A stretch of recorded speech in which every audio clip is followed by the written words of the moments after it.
four walls you call a sanctuary were actually a cage. Think about the layout of your home for a second.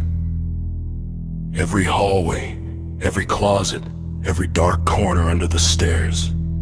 You think you're alone because the doors are locked. But what if the thing you should be afraid of didn't need to break in? What if it was already waiting in the shadows, matching your breath, syllable for syllable?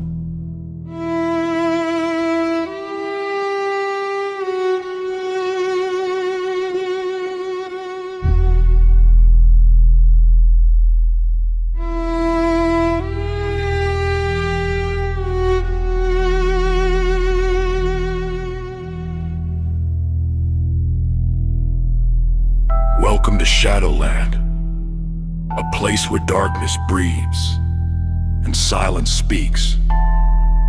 Tonight, we explore a true account of a night in the Ohio suburbs that shattered the illusion of safety. A story of a voice that didn't belong to a person, and a realization at 3 a.m. that changed one man's life forever. Stay until the end, or you might find yourself wondering who or what is listening to you right now.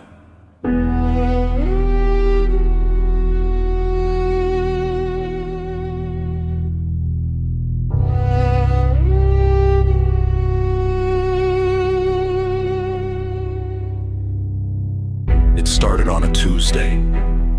One of those humid, heavy nights in the Midwest where the air feels like a damp wool blanket.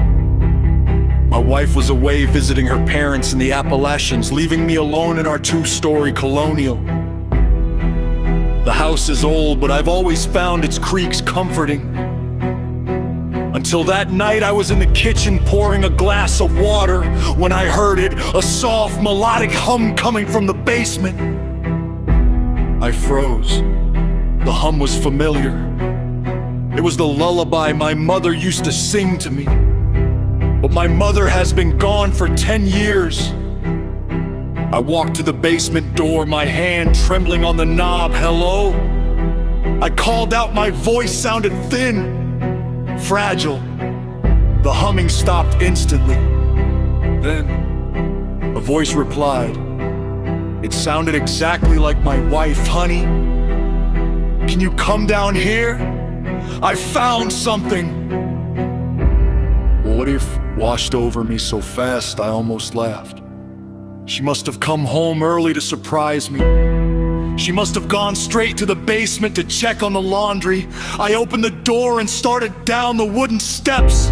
Sarah, you scared the hell out of me. I didn't hear the car pull in. We stopped halfway down. My phone buzzed in my pocket. I pulled it out, the screen illuminating my pale face in the dark stairwell. It was a text from Sarah.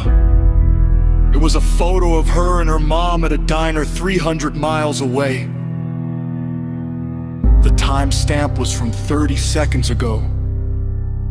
The air in the basement suddenly felt freezing. I looked down into the pitch black darkness at the bottom of the stairs. Honey, the voice called again, but this time it was different. The pitch was too high, the rhythm was mechanical. It didn't sound like Sarah anymore. It sounded like something imitating Sarah. I didn't scream, I couldn't. I backed up the stairs, never taking my eyes off that darkness. I slammed the door and locked it, my chest heaving. I sat on the living room floor, staring at that basement door until the sun began to bleed through the curtains at 6 a.m. I never heard the voice again. But when the police arrived and searched the basement, they found something that still keeps me awake. The window at the far end of the crawl space was wide open. And there were muddy handprints on the inside of the glass, handprints that were much, much too long to be human. If you want to survive the next night in Shadowland, make sure to subscribe and leave a light on in the comments. It helps us find you in the dark. Sleep well. If you're sure you locked the basement door.